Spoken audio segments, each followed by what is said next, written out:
think the environment has been What we're saying is have a heart. We've got to be able to regenerate our There'll economy. be people who are kind, people who are cruel, but that's life. You can be passionate about pigeons. I'm fine with that.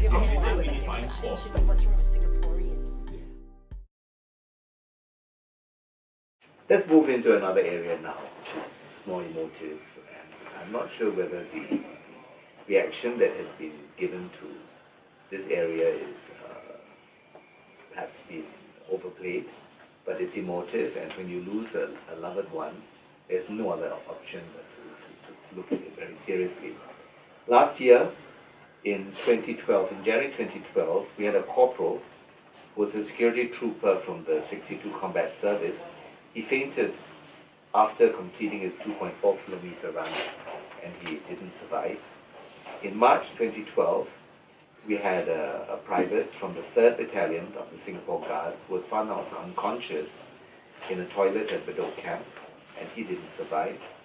Then in April 2012, we had a private who actually had an allergic reaction, which they thought was an asthmatic attack at that time.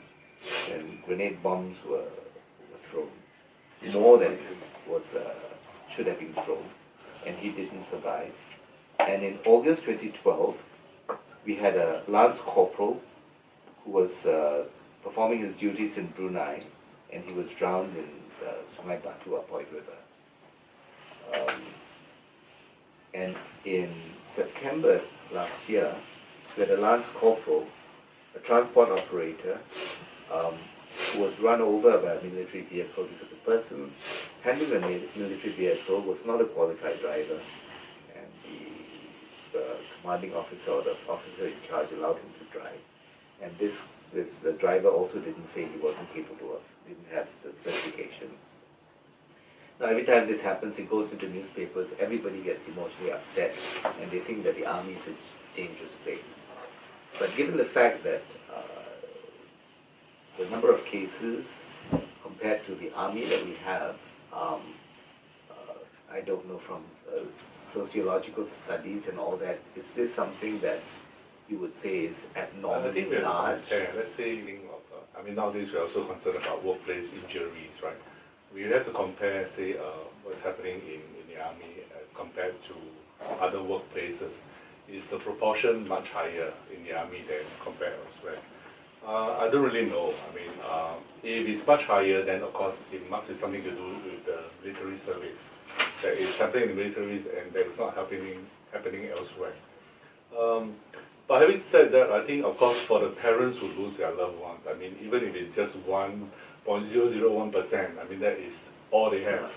But objectively speaking, from a more macro perspective, I think we need to compare whether is it higher in the military service as compared to, let's say, in construction or in which other places that would be dangerous? shipyard. Yeah, shipyard, for I example. think fatalities in the industries are much higher. If it's much higher, then I think, in fact, one can argue that in the military service it's actually much lower. That in any place where you use explosive or you do pretty rough things, you expect something to happen, right? That something can happen, rather. So maybe by that standard, it may actually be quite relatively low rather than high. But you don't have these occurrences happening, let's say, in a hospital or in other areas of work, right? I suppose you cannot compare that because this is military training. You deal with explosives. I suppose you should compare with constructions and like you say, shipyard. I think those are Those cases, casualties are much higher. Whereas if you're talking about working in an office, the probability of something happening is really very small. So you have to compare apples to apples, right, rather than apples to oranges. Well, the response from, I think, the Ministry of Defence has always been very prompt. And I think that the commissions of inquiry that they've held for the last case of the allergy attack and the case of the run-over vehicle, where the officers were at fault, I don't think the Army tried in any way to conceal the fact where the error occurred, and they made it public. And I think they're responding by instituting safety measures in those areas. My question is that if we start doing this all the time whenever there's just a single accident, are we going to have a very tame and very safe army? I think for us, because it's national service, and therefore, I think parents expect their children to come out alive.